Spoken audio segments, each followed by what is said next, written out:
Next ఇక తిరుపతి వెళ్దాం. తిరుపతిలో భూ వివాదం కేసు ఇప్పుడు హాట్ టాపిక్ గా మారింది. తనపల్లి సర్వే నెంబర్ 478లోని భూమిని ఆక్రమించారన్న ఆరోపణలపై మాజీ MLA Bhumana Karunakar Reddy Tiruchanur police station కు హాజరయ్యారు. భూ యజమాని వెంకట ప్రసాద్ ఫిర్యాదుతో కేసు నమోదైంది. కరుణాకర్ రెడ్డితో పాటు అభినయ్ రెడ్డిని పోలీసులు విచారిస్తున్నారు. అసలు భూమి వివాదం ఏంటి, ఆక్రమణ ఆరోపణలో నిజమెంత అన్న దానిపై ప్రస్తుతం పోలీసుల విచారణ కొనసాగుతుంది. రెడ్డికి మోర్ డీటెయిల్స్ మా ప్రతినిధి ఉమాశంకర్ అందిస్తారు. ఉమాశంకర్, మరి ఇప్పటికే వీరిద్దరిని పోలీసులు విచారిస్తున్నట్టు తెలుస్తుంది. అసలు వివాదానికి సంబంధించి వివరాలేంటి? అఖిల, ఏదైతే అవిలాల పంచాయతీకి సమీపంలో ఈ ఒక్క భూ వివాదం అనేది చోటు చేసుకుంది.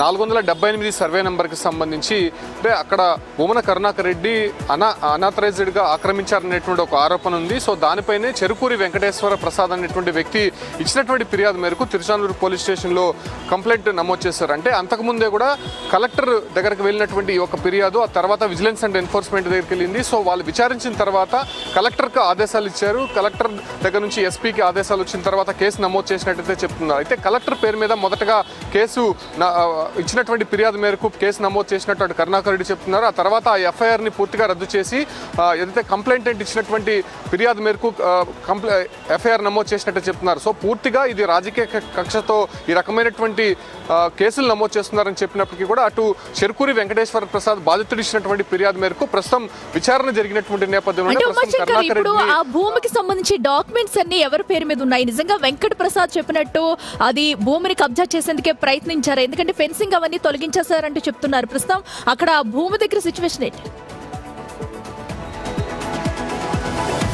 అంటే అతను చెరుకూరి వెంకటేశ్వర ప్రసాద్ అనే వ్యక్తికి సంబంధించినటువంటి డాక్యుమెంట్స్ ఉన్నట్టు రెవెన్యూ అధికారులు చెప్తున్నారు. సో అక్కడ ఉన్నటువంటి కాంపౌండ్ వాల్ కావచ్చు, లేదంటే లోపల ఉన్నటువంటి నిర్మాణంలో ఉన్నటువంటి ఒక రూమ్ని కూడా పూర్తిగా కరుణాకర్ రెడ్డికి సంబంధించినటువంటి వారు ధ్వంసం చేశారు. సో ఆ రకమైనటువంటి ఫిర్యాదు ప్రస్తుతం పోలీసులకు అందినటువంటి నేపథ్యంలోనే అంటే క్రైమ్ పోలీసులు అంటే దీనికి సంబంధించినటువంటి ఒక కేసు నమోదు చేశారు. సో ఈ రకంగానే ప్రస్తుతం కరుణాకర్ రెడ్డి చేసినటువంటి ఈ ఒక్క భూ కబ్జాకి సంబంధించి కేసు నమోదైంది. కాబట్టి ప్రస్తుతం బాధితులు ఇచ్చినటువంటి ఫిర్యాదు మేరకు కేసు నమోదు చేసి తిరుచానూరు పోలీసులు ఇవాళ ఉదయం 10 గంటలకి కరుణాకర్ రెడ్డిని విచారణకు రావాలని చెప్పి కూడా పిలుపునిచ్చారు. అయితే ఈ ఒక్క విచారణ సందర్భంగా ప్రస్తుతం 10 గంటలకి హాజరైనటువంటి కరుణాకర్ రెడ్డి, భూమన అభినయ్ రెడ్డి ఇద్దరిని కూడా లోపల రెవెన్యూ అధికారులతో పాటు అటు పోలీస్ డిపార్ట్మెంట్ కూడా విచారిస్తోంది. అంటే వాళ్ళ దగ్గర ఉన్నటువంటి ఎవిడెన్స్, కరుణాకర్ రెడ్డి దగ్గర ఉన్నటువంటి డాక్యుమెంట్స్ పూర్తిగా కూడా వెరిఫై చేసిన తర్వాత ప్రస్తుతం ఆ తర్వాత ఫర్దర్ యాక్షన్ ఉండేటువంటి అవకాశం అయితే కనిపిస్తుంది. బట్ ఈ ఒక్క వ్యవహారంలో అటు పొలిటికల్